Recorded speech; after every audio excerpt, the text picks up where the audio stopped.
What's happening, world? This your boy, Stilo Bundles. I'm out here in Baltimore, man, with my girl Ray and my boy Dodge, man. We live on the Chicken and Rice podcast, you heard me?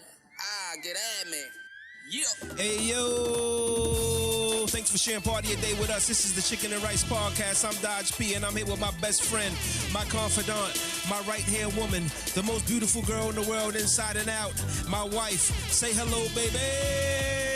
Well, hello, beautiful people, and welcome. I'm Ray, and I'm so excited to share our journey and everything in between with you guys. The best part about it, I get to do it with my husband and my very best friend. I really couldn't ask for anything better than that. I love you, babe. You the shh. Now let's do this. Yo, you already wilding playing footsie underneath the camera. They could see it. That one they could see. No, they can't. Do it again. See? Okay, why your knee all straight? What knee? Yeah. Listen, welcome to the Chicken and Rice podcast, episode 37. Definitely episode 37. Is it? I feel like we've been in 36 and 37 for 2 months. Well, that's because we don't record as often. Right. So, you know, and with the new little pop-up camera thing is going to probably, things are going to not change, but the episodes seem to get further apart. But we're on 37. I just changed it today. Okay. I promise. I got it right this time. So, NBA is almost back. That's why I had the Citrus hat on. Philadelphia, let's go. Stop with all the bullshit. Stop with all the BS. I'm scared to get too excited again. I feel like we always get disappointed. It's part of the game, but you're a new fan. So right. It's only been, what, for me, 4 years or something? Really? I think about 4 years. Maybe Maybe 5. Here? A little bit before here. Yeah, that's right. Because your schedule was different. You were working. It was strange because when I watched all the time, but most of the nights that the Sixers played, you were working. Yeah, so I would watch it at work. A lot of games. I watch it at work. Right. But it's different. Right. When we sit here and watch it, and then when you watch it at work, where you probably can't hear the sound, or you just see the game as if you were in the stadium. But yeah, I'm excited. I'm ready for basketball to be back. I like football, but I'm not like I'm more like a super basketball fan than I am a football fan. Football's cool, but I watch a quarter or two, and then I just take a nap. Right. Well, it's been coming on at 1:00 every day, so that's because we suck. So they want to get us out the way. So, yeah. I mean, I won't say we suck. We have a new quarterback, a new coach. Usually the 1:00 games, they're not the marquee games. And that's like all of our games pretty much. Yeah. This Thursday is a late game. It's a home game. Oh, we play Tampa Bay. So we play Tom Brady, so I guess they want to. I'm actually at work too, so. Just work. Yeah, but, I wanted to be a housewife, but can't do it right now. Yeah, so I'm sorry. I got to go to work. Yeah, work. That was part of the deal when we linked up. So it was like, yeah, you work. Yeah. Good with me. You know what I mean? So it's funny that you mentioned that. Because I was talking to somebody a couple days ago who's they had a baby. They married for a while. They decided to have a baby. While she was pregnant, of course, she stayed home. But then it was supposed to be, I think, like 3 or 4 months after the baby was born, she was supposed to go back to work. And she's not? 5 years later. 5 years? Yeah. So then the kid should be in kindergarten. Yeah, I mean. So then she could work now, right? We're on the same page.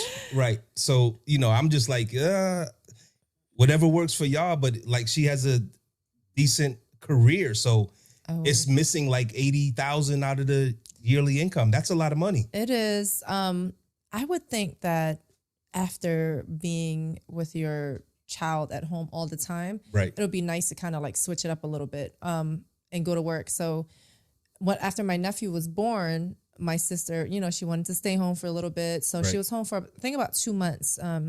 She's a cop, so she started to go back to work. And in the beginning, she didn't want to go because she's like, I'm really attached to the baby. Right. I've been with him day and night for 2 months. But then she went to work the first day and came back. I called her. How was it? She's like, it was so nice to get out the house. That's crazy. Just to get a break from the baby because that is 24/7. There is no break. When you're done work, you're kind of done work, depending on what, line of business you're in. If you're in certain things, real estate and stuff like that, you kind of always work. But certain jobs, you're in, and when you're home, don't call me, don't text me. Right. I don't want to hear about it. I don't want Right. anything to do with anything. I'm not there, so therefore you don't need to call me about work. Yeah, it's crazy. And it's not my business to speak on it. And I know, like, I plan to keep that off the plate, but like it's weird that it's not weird, but it's just amazing that we happen to be on that subject, because I wasn't going to talk about it because he listens and, you know, we have a good rapport. Like we cool. Right. But to me, I was just like, ooh, 80 grand. That's a lot. That's a lot of money to leave on the table. But, you know, if it works for if it works for them, it works. Right. And, you know, they're not obviously struggling or anything like that. Right. If they've done it for 5 years already, then it's, you know, it's fine if it works. Me personally, when I stayed home for 8 months straight, some days, and it was a little bit tougher situation because everything was closed. Right. So I couldn't go to my Home Goods and do my little treasure shopping. I couldn't go to grab a bite to eat. I couldn't do anything. And I was stuck at home with Travis, who's really like my kid. And every 2 seconds, he's looking at me like, Mama. I was like, oh my God, I gotta get it. Leave me alone. I couldn't imagine it. You know, and I love him to death, but like sometimes you just need a little break. That's why every day almost, I gotta step out for a second. If I'm going to the gym, if I'm going to the supermarket, if I'm going to Home Goods, everything's around the corner for me. So for me, just to step out for that half hour, whatever, if I want to take my time and then come back, that is like, okay, it just gives a little break. Yeah, I mean, when I was home, I didn't, like, my office is beautiful. You did a great job of directing, like, how things should look and where things should go. But after a while, it's like, yo, I wanna get out of here. Like, I'm tired of being right here. I love being at home, but working at home is worse than working in the office. Sure, because it's more distractions, and I don't know if I could work from home. Right. That would be an option maybe in the future if I could do something from home, part-time though. I couldn't do like a 40-hour week at home. I would go crazy because I'm not a desk type of person. Right. I like to move and shake. So if I'm not, I mean, just the last Saturday alone, it was a big fight I worked. It was the Wilder fight. I probably took 20, 30,000 steps throughout the night. So I get my cardio in but I like that. It makes the time go by. I'm moving. Right. I'm just not sitting there. So there are nights in my line of, you know, and what I do with bottle service, there's certain nights I have nothing. So I could be sitting there for 7 hours doing nothing. And that drives me insane. I'd rather be running around and doing stuff. For me, it's the commute. It's the leaving the house, getting in the car, half an hour to work. It's like a regimen. You know what I mean? Right. So even now that I'm back, I'm glad that I'm back, kinda. I forgot how much I detest traffic. So traffic is now back too. Right. So it's just like, I was thinking to myself, I remember going in Walmart and like, they only was allowing like 20 people in the store. Yeah. Now it's like everybody back and dumb again. And traffic is back and dumb again. But still, nobody's at the office, which is crazy to me. So people got used to staying home. Yeah, but at some point you got to come back. Like this, I'm not gonna say there's no way that businesses can't survive this way because we have for 18 months. But at some point, like you got to come back to the office. I've been back since February, pretty much full time. So which is still part time, but still I'm out the house. Yeah. I'm back 5 days a week. Some days some days I leave early, some days I don't, and I don't want no promotions. So when I leave work, I want work to be there. I don't want to bring shit home. Like 4 o'clock, 4:05, 4:35, my phone ring or email go off. I'm not obligated to respond. Right. And I like that. I like it too. So a lot of people, you know, they want to move up in positions and also, title is very important to a lot of people. Not everybody, but I'm kind of like the opposite. I don't want the title. Right. I don't want the title because I just want to do what I do and not be responsible and babysit other people. So let me be. Don't bother me. I'm a good worker. I know what I'm doing. I've been doing it for a long time.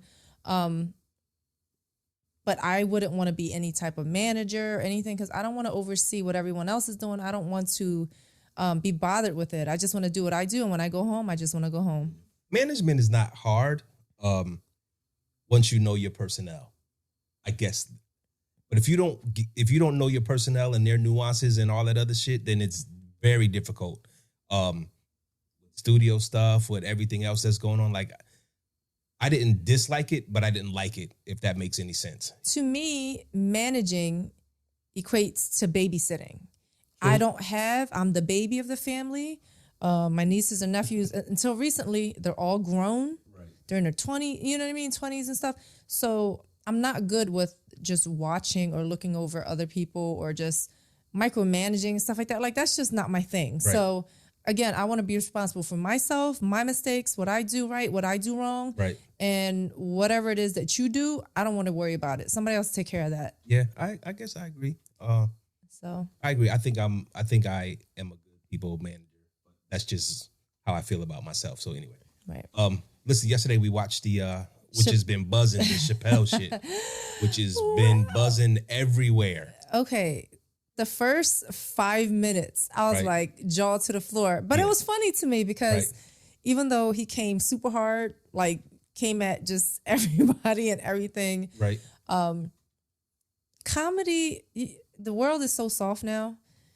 Comedy is comedy, and it was, even to me, way back then, way worse at some points and I didn't even watch Richard Pryor and stuff like that, but I heard his stuff was real harsh. Richard Pryor, there are a lot of people, even some of the first couple Eddie Murphys, Raw, Delirious, all of that. Like, we watched when he had on the red outfit, the red leather. Listen, But you know what? I had to talk about it today at the job with my coworker, and I said I didn't detect any lies.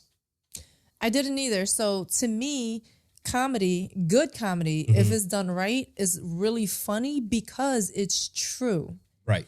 And that's what makes it so funny. And basically, comedians are vessels for us. They say things that's on everyone's mind, but people don't want to really say. Right. You know what I mean? Yeah. So I really think that he pretty much spoke the truth. I think a lot of people who are criticizing the special are people who didn't sit down and watch the entire special. From, at least that's how I feel, because I'm watching people talk about certain segments or certain skits, and then they can't talk about anything else. Like, there's some stuff that stings hard. Yeah, but before the sting, there's this softening up period where you're being prepared for the sting, and it wasn't at least not to me, it wasn't as bad as a lot of people are making it out to be. And maybe I feel that way because I'm a black man. But here's what I took from the Dave Chappelle special, the last one. Okay. I took what I took away from it was he was feeling some type of way that all of these, and I'm not going to say, fringe is not the word that I want to use. It's the only word that I can think of right now. These fringe movements get funded, populated, get rights, laws passed for them way quicker than black people have over the last 400 years. That's what I took away from it. I also didn't look, I was up, my mouth fell to the floor when he said that maybe some women look at transgenders as if they're imitating them, kind of like when white people put on blackface. I never thought of it that way. And to me, that I was like, oh, wow, it stung. I could see how it could sting, but I could also see like the truth in it because I'm not a woman, so I don't know what it feels like to. Well, the example that he gave was that the bleeding, they didn't bleed, they didn't carry babies, whatever. Right. But also that, Caitlyn Jenner, he was saying basically that she got a cover of like Woman of the Year after being a woman for like 2 years. It was like less than a year. Less than a year. Yeah. All these other great women. Right. That's been women forever. It's like, hey, hi, hello. Right. We're right here. Right. I don't have anything against anyone if you're not hurting anybody. I say that all the time, and I emphasize it because I really don't have a problem. Like, you do you. Live your life. Do what you want to do if you're not hurting anyone else. Right. But you know what? People are people, and people are allowed to feel how they feel. Right. Right, wrong, otherwise. Right.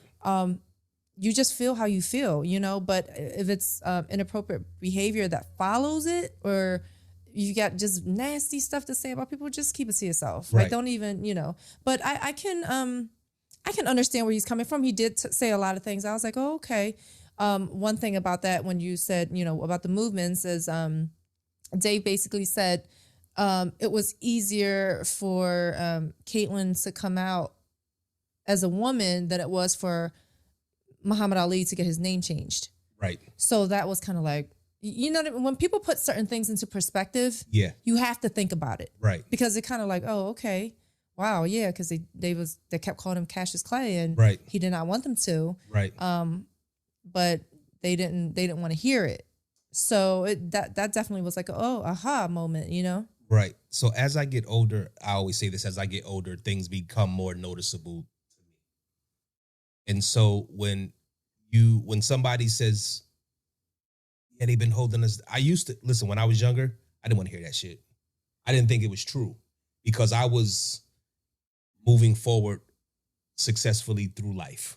You know, with everything that I wanted to do, I didn't see or face any roadblocks. At least I don't think that I did because of my color. As I get older and more educated about what's going on, I see that the most damaging acts are not done blatantly, so that, you know, they're not done right in your face. They're done behind your back so that you can't see that it's happening. And I get it. Like, I understand it. It's kind of not hard for you to feel like what I feel about some of the black movements, but when they started just beating up just random Asians, Elderly Asians at right? that. I know you felt some type of way Absolutely. about that. As did I. I'm sure your feeling was way different from my feeling because you're Asian. So when people educate me on how the black race has been kept down, you can't expect black people to not have emotions, and you can't expect black people to not say, well, damn, y'all just showed up.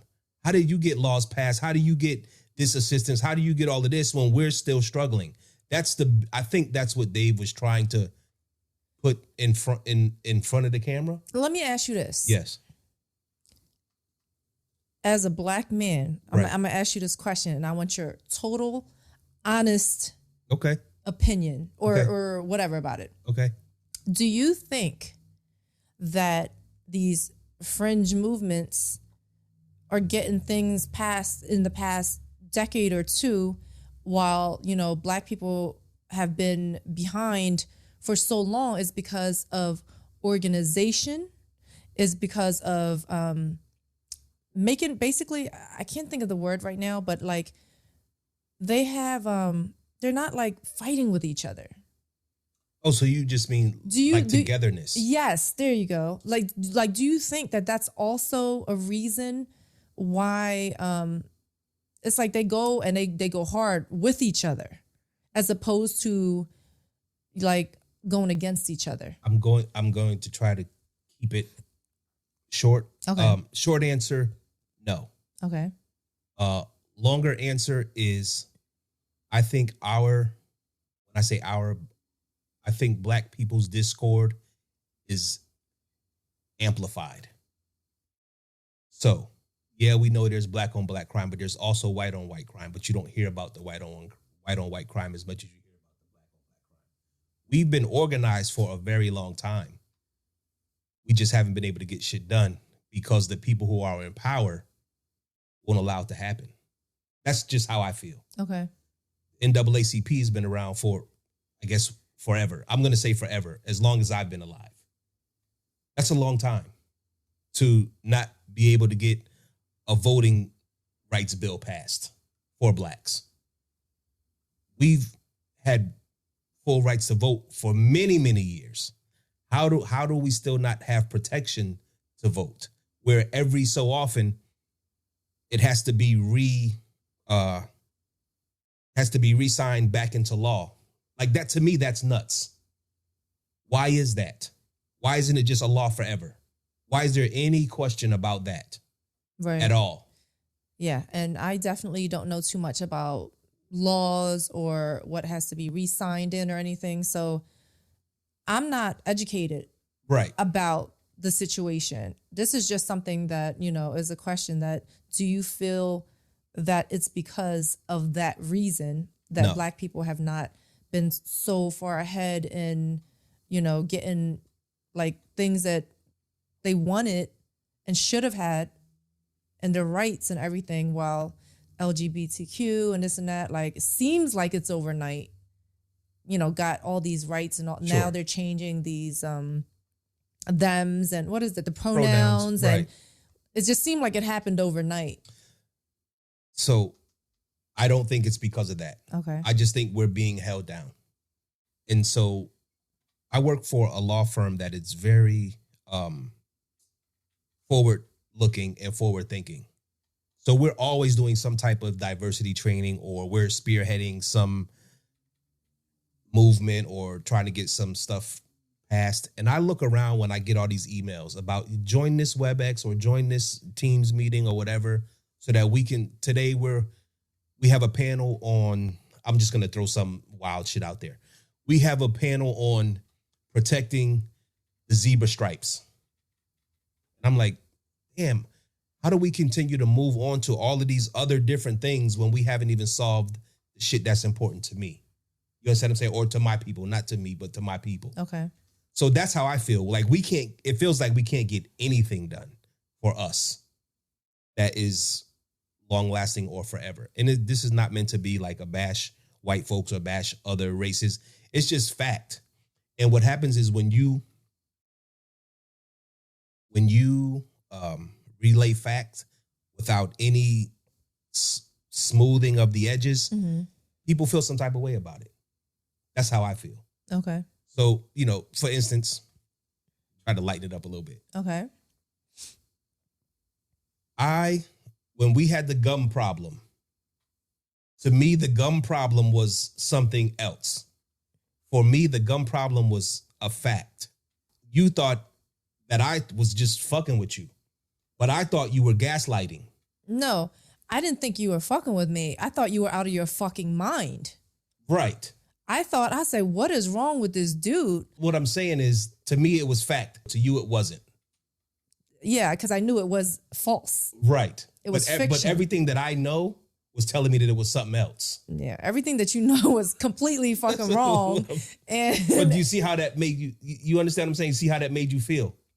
That's kind of the same. Because it's wrong. Because it was wrong. It's kind of the same thing. It's like, what are you talking about? Like, Right. what you're out of your mind. Right. It's like, this is red and you're telling me that it's blue and I can see that it's red. So if something wrong with you, there's nothing wrong with me. Right. I get it. I get the whole argument. But for me, it was fact. And you couldn't change my mind until you changed my mind. Right? So that's what happens now. We're just running around with these opposing opinions that we're not making any progress on. Oh my God. It's fucking nuts. You always go back to that goddamn story. Piss me off. It's a great story. Off. It's a horrible story. It's a great story. We made it through it. We made it through that story. What do you mean? You would have fucking left me over some gum. Listen. And then somebody else would have gotten the damn prize. Yes, I'm calling myself a prize because, damn it, I contribute. Listen, okay. To the relationship as a whole. I'm down, So, woman. no, because Jeez. he always brings that story up and it pisses me off because I still remember when he's trying to tell me about myself and I'm like, what is wrong with you? What are you smoking? You're obviously smoking something. Right. Because I know, maybe no one just told you. I'm like, I'm not fucking stupid. I know my nose works great. Like, I know smell. It's a great. I think it's a horrible story. I hate it. I don't mean a great story. It's kind of a microcosm of how people move through life. Oh my God! Because you couldn't tell me it wasn't. Because you a nut. Because you a nut. Listen, that's what it registered to me. You are a nut. And so when we listen, when we see people and we're like, damn, what's wrong with them? Right? They don't see what we see. You understand? No, you cannot use it with this story because you were just dead ass wrong. Listen. So you can't use this story as an example. God, anyway, let me live. on to the next. You won't let me live. On to the next. That just shows you how easy it is to be wrong And I admit that I was wrong when I found when I fucking had the gum. I was like, holy smokes, Batman, this is it. It was like an epiphany to me that I had been wrong the whole time. But I was, I could have just let that go away without saying anything about it.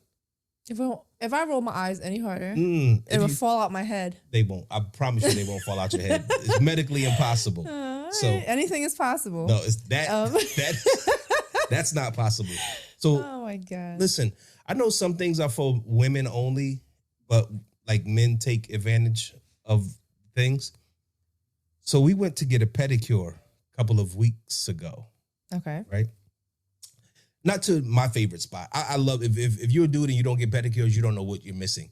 It probably take you a visit or two to get over like the ticklishness of somebody on your legs and feet if you're ticklish. So, and when you find somebody who does a good pedicure, you want to go back to them.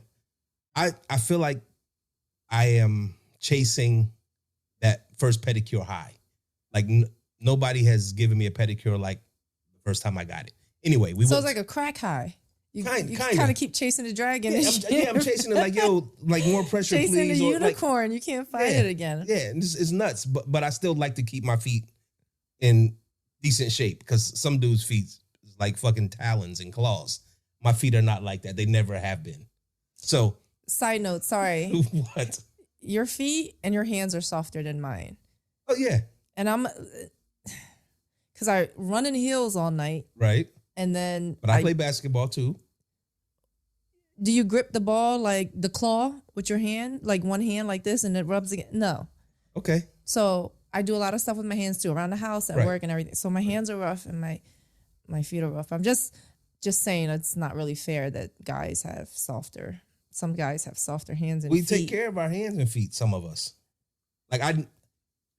Don't get that wrong. I can still do a bunch of things with these hands and feet. So, like, I can fix shit. There's some dudes out there, soft hands, they can't fix a flat tire. I can do all of that shit. Okay, so, go ahead. We go to the pedicure spot. We've been there twice. And the chick is, giving me a massage. And, your legs are kind of spread apart a little bit. Like, when you get the massage, they do one leg at a time. Right. This is why I'm, like, going to new places. Because... this type of shit should never happen, especially when there's a guy in the chair. So I guess towards the end, she's doing the hot stones or whatever. She's done both legs. And then she just grabs my legs, like at my calves, and like fucking crushes them together. Well, when she crushes them together, my balls are like right there. So she crushed my balls at the same time. And I'm like, ooh. like what? Like, why did she ball crush me at the pedicure spot? It was a special. Yeah, it wasn't special. And I can't, like, it's not like I can make a noise. I can't even make like a sound and grimace because people are going to be looking like, what's wrong with this dude? Oof. Yeah, pretty much. It was like, oof. I was like, ooh. I said it inside. I said, oops. I said, ooh, inside. And I was like, yo, why did she do that? And then like, as soon as she did it, she got up and like started cleaning up. And I'm like, I wonder if she did that shit on purpose. No, because they do that with us too. I think she just wasn't thinking about it because then they'll put your legs together and then they'll do the little slap thing that they do. If she would have did the slap thing, we would have boxed because I was still like stuck right there. Like when she did that shit, literally I was shocked. I don't know if y'all have a body part that is this sensitive at just weird times. Like that area is just got its own feelings. Wait, back to Chappelle. When he say he boxes one chick and punch her right in the boobs. But he didn't know she was a woman. Or did he? He did. He just knew she was a little bit on the butch side. Oh, that's nuts. Oh, man. Okay. So, Nick Cannon's kids? Yes. So, Nick Cannon, we watch Wild 'N Out all the time. We love the show. It's funny. It's great. It feels like every episode is like 10 minutes. Right. But, so, this past year he's had, 3 or 4 kids back to back? No idea. So it's up to about a good old time. 7 kids or so. In total. 2 sets of twins. And then I think 3 other kids. Okay. And pretty much with all different women. Okay. So I want to know what some of these moms are thinking of his kids. I'm gonna read you the names. Okay. Okay, hold on. Let me grab my phone. Oh, they're not in the list. You kept them a secret. I sure did. Okay. So yes, there's 7 of them. Okay. Okay. I'm gonna go start with the okay names and gets a little weirder and weirder. Okay. Got you. Okay. Monroe. That's an old school name. Monroe Cannon. Okay. Okay. And then Moroccan. So those are the Mariah twins. Monroe and Moroccan. Those are the Mariahs. Okay. Okay. Those are his. Okay. Okay. Okay, ready? So The that's name 2. is Moroccan? Moroccan. Scott Cannon. And Okay. Monroe Cannon. Okay. So Moroccan, I thought that was a little bit weird. Monroe is cool. A little bit. I think Monroe is probably like the only okay name. Okay, then you got Zen S. Cannon. Right? And then you got Golden Cannon. And then you got Zion Mixolydian Cannon. And then you have Zillion Air Cannon. Zillion Heirs is his middle name, Cannon. Wait, and this is my favorite one. Wow. Powerful Queen Cannon. Like these are these are on the birth certificates. I'm assuming so. Okay. What the hell are y'all smoking? Like, do you want your kids to get picked on? Well, Or because his last name's Cannon, you think that's going to be like, oh, that's what I understand. It's your child. That's your prerogative to name your child what you want to name your child. Sure. But you got to think of these kids' future and going to school and getting made fun of. And bullies are real and they're out there. And they did a special, not a special, but when I used to watch like Access Hollywood and stuff back in the day. And it was like people had some messed up kids' names. But look at your boy, Tesla. His kids was like XYZ-3249. Like, people are crazy. This one guy's name was Pilot Inspector. What are you smoking to like think that that's okay to name your kids? That is nuts, fam. So Zillionaire and Powerful Queen. Those 2 took the cake for me. So my opinion is this. Like, if you are set up for generational wealth, it doesn't matter. What's in the name? Right. It don't really matter. They'll have a nickname. Zilly. Yeah, Z or Z or ZI or something. You understand what I'm saying? So when if Nick Cannon was like Nick Cannon from the hood and he had 7 kids and these were some of their names, I would probably feel differently about their names. But I wonder if like the moms are like, this is what I want to name them, and you get a say. Like, Nick, what do you think? Or if this is just like, I'm going to name my daughter Powerful Queen, and he just got to deal with it. Like, I wonder what the hell, because I don't know. I'm sorry. I just saw the names and my jaw just dropped, and I was like, but why? I don't know any of these women. I don't know Mariah. I just know who she is. So even for her to go with a name like Moroccan, like Nick must got powerful something. I'm wondering if he's naming these kids. But what I'm saying is for them to go along with it, he's powerful. Like, he has, I don't know, a stranglehold on something. I don't know. To be able to, you understand what I'm saying? Like, if I came to you and I said, let's name the dog Maxidillion, you'd be like, hell no. But if I could convince you to name a Maxidillion, you would go for it. So he's doing something that convinces these chicks to go for it. Again, we don't know if it's him or the chicks. Yeah, what woman would do that to her child? Well, what woman be like, oh, fine, I don't care how digmatized you are. I don't care. Yeah, I don't know. This is your child. I get what you're saying. I just don't get it, but yeah, I would think he would probably have more African names. They're rich kids. They'll probably grow up wealthy, never have to worry about $1 in their life, so their name don't mean much. So another opinion I had on that situation was, you can have all the money in the world, but like, you don't have all the time in the world. Right. So how do you spread your time out with each child? That's 7 kids. Like, 2 sets of twins, so I get it. So at least those 2 households, right, the kids will, be able to spend. I like Nick Cannon. I think he's great. Yeah, I think he's a great guy. I think he's from great. What I know. Yeah. these are just things that I'm just wondering. Like, I understand that he was sick at one point and he was a little bit worried. I guess he wanted to kind of just have kids and just make sure that his legacy and everything like that is carried on. Right. But how do you, and he's such a busy guy. Like, how do you spend time? Like, how is it going to be equal to these children? You know what I mean? So they can have all the money and toys and this and that in the world, but they don't have their dad like in the flesh. Right. I think that's a little bit selfish. Unless the children are with him, like I said, they may be with him. But again, you have a schedule like that. You know, I don't know. It's tough. It is very tough. It's gotta be tough. He's doing like 100 things. Yeah, he has all these projects. He got the new talk show. Oh yeah, he does have a talk show. Yep. Mm-hmm. I'm not like a super fan. I like Wildin' Out. That's where I see him. If he's on something else, oh, it's Nick. You know what I mean? I'm not a super fan, so I don't know what he's doing. I don't know. Right. Well, he was hosting one of them shows, the Masked Singer type things. He has a lot of things going on. Definitely has a lot of things going on. So I'm just wondering, like, it's hard to deal with your children at home when you work a job or two in regular life, in real life. True. So when you're traveling and you have, you know, a million different gigs and you have 7 children by, you know, 4 or 5 different women, I'm just I'm not trying to be a smart ass. I'm just saying, like, when do you get to see your children? Yeah. That's all. No, I get it. Yeah, it's probably tough, but I guess it works for everybody involved. So, you know, we have our opinions and like assholes, everybody has one. But when we got married, we didn't have a huge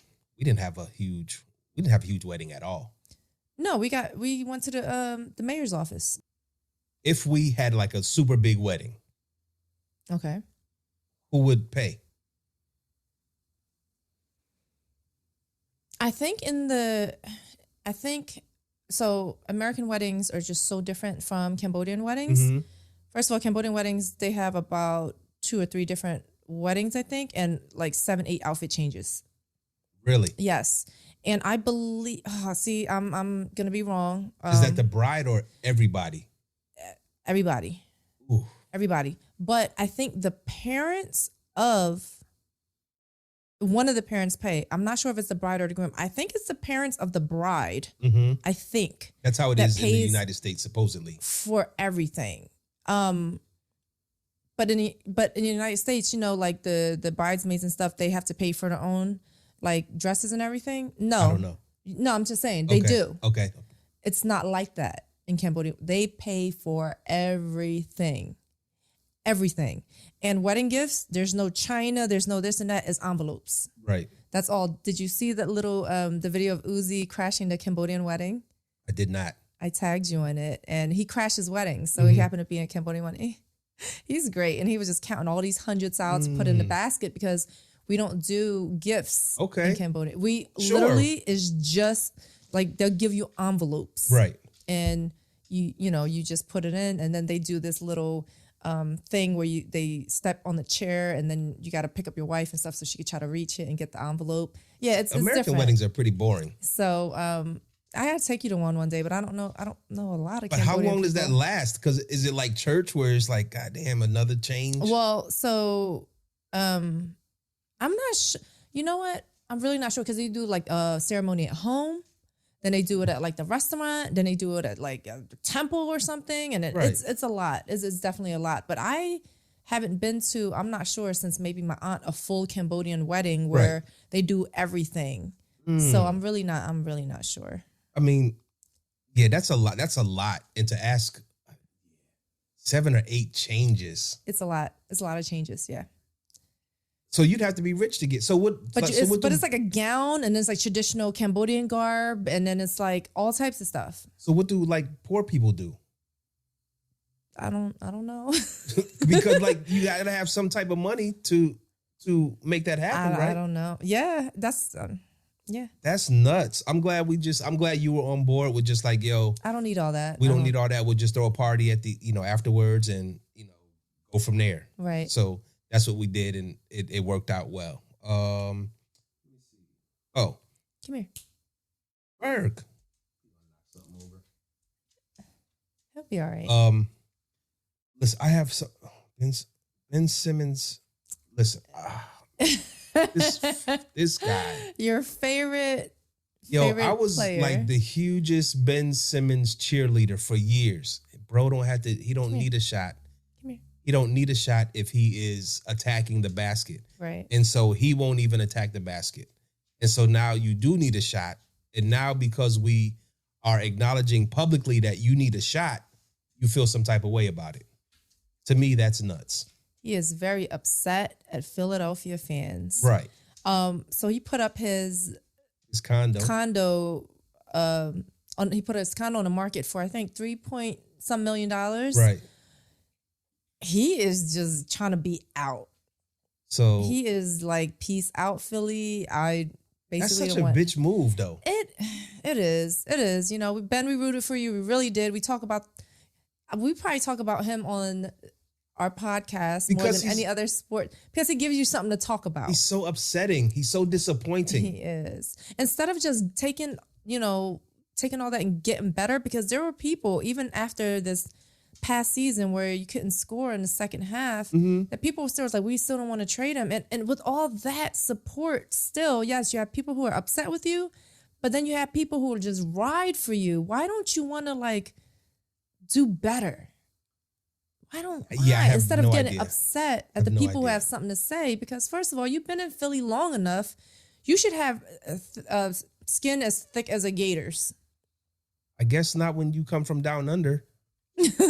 I just don't understand it. I am so confused about the entire situation. I am perplexed. I was like, that's the word right there. Because if I took you to the gym right now and gave you a ball, the first thing you would try to do is get it in the basket.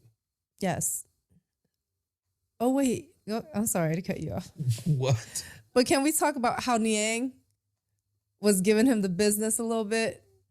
Well, a little bit. Go ahead. So we watched the second game together. And at the end, we have the new announcer and everything. She was doing like a little interview. Oh, no. Before you tell that story, did you catch the first one or did I? No, I caught it. Okay. But I was just kind of like, all right. I didn't look at that as a jab at first because Ben is not there.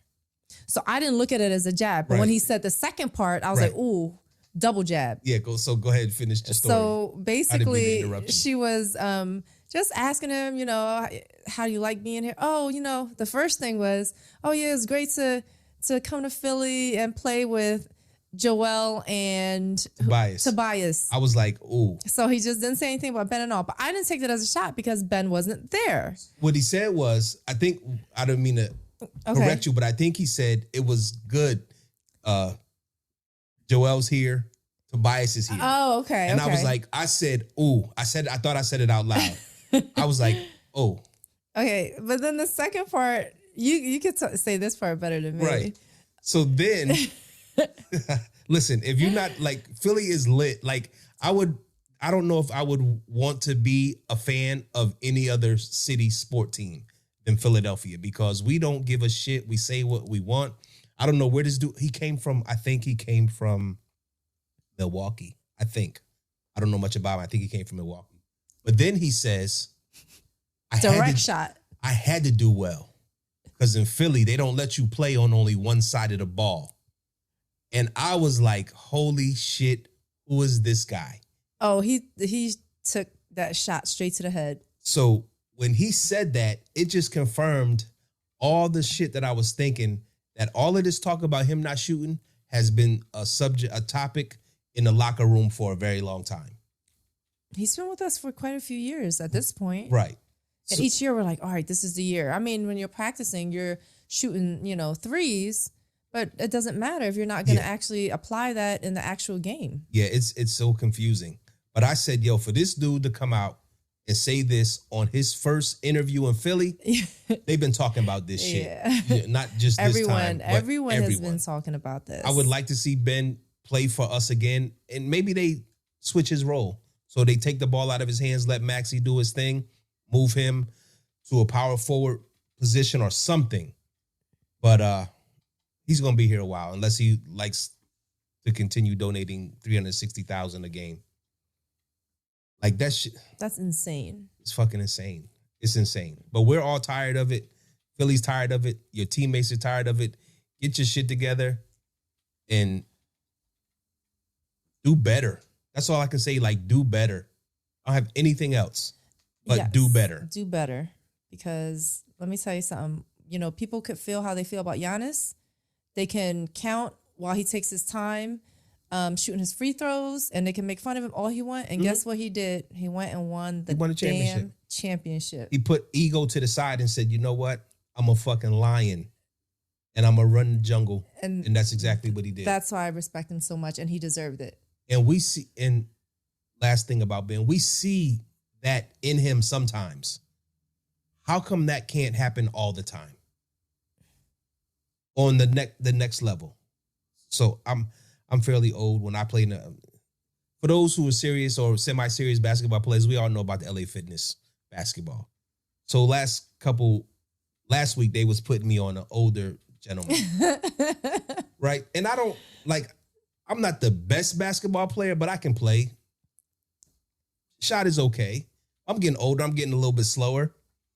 But when you put somebody on me who I can just take advantage of every time, I'm going to do that, right, Larry? So what would happen was, they would get me the ball and I would just rack every time. Fucking jab step, fade away, boom. Switch up, hand layup. I'm doing all this shit and he's looking at me like I'm crazy because I don't play like this all the time. But I have to let him know that, I still got it. And I'm unguardable by you if I want it to be that way. Right. If you paying me $360,000 a game, I'm doing that every game. Every time. Why would I ever slack off? Maybe he got too much too fast. Maybe. But how? When he comes to the team and says one of his excuses was, oh, they wanted me to do too much too soon. Bitch, you've been in the league 5 years. Do something. Last joint. Last. Okay. So I'm a rapper. No, I don't. That's what I'm saying. And this is my topic. If I was super passionate about something, but I sucked at it, could you support it? I don't think so. That's a beautiful answer. Very honest, because I'm going to be brutally honest with you. Right. And I'm going to say, babe, I know this is your passion. I know you love it. Right. But damn, if you don't suck ass, I'm going to be honest with you. I'm not going to sugarcoat it. And if you put yourself out there, you're going to make a fool of yourself. Maybe. Or make a whole bunch of money. And I say that because we were watching that show where the dude said he was a rapper. We were like, yeah, that motherfucker trash. But then they played his music. And it wasn't bad. And I was like, yo, we were so prejudiced just because of the way he looked. But then, he wasn't a good looking guy. Then at the end of the day, I said, there's a lot of ugly rappers out there who are very successful. Most of them are. But I was like, holy shit, this dude is dope. And he wasn't bad at all. I was pretty surprised. I just wanted to know if you would support my rapping career, but you said you would not. I would not. Because you never rapped for real for me. I did. You play all the time. He rapped like this is 1979, 1980. No. I will not support it. What do you mean? We play around a lot, so yeah. No, I'm a rapper. I've done shows. I've opened shows for people. In your dreams. No, in real life. I just don't have photos. Okay. Yo, listen, if anybody from my hometown got photos or pictures, because we didn't have video cameras back then, it was too long ago. Y'all got some photos of me on stage opening up for like Brand Nubians and shit like that. Yo, can you send that to me? I don't have it. First of all, and I know that was supposed to be the last thing, but first of all, if I told you that I was an artist back in the day, but the only thing I show you is stick figures.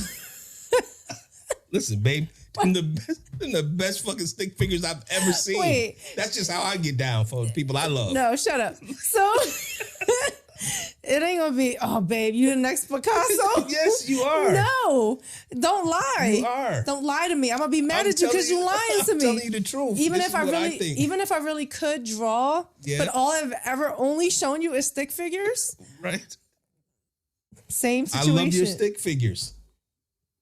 Every Thursday is Bars Day, so I'm 2 days away from Bars Day. It's about to be popping again. Bye. Listen. Good night, guys. I love your stick figures. I've never seen one, but I love it. Stick figures. Same thing as your rap. Like, maybe you can. You probably can. But you never rapped for real. I think you did for Frankie once, but not for me. I don't know. All I get is all that I shit. never said no Whatever. hibbity. Whatever. Bullshit. Just saying. I ain't never said no hibbity. with your fucking boobs and all that shit. Yeah, like, no. like No. boys and Yo. I'm mad at Nate for finding that shit. I told him about that other day. That shit. I said, yo, that shit The is fact that funny he as knows shit. it all too. He God know damn every it. word of it.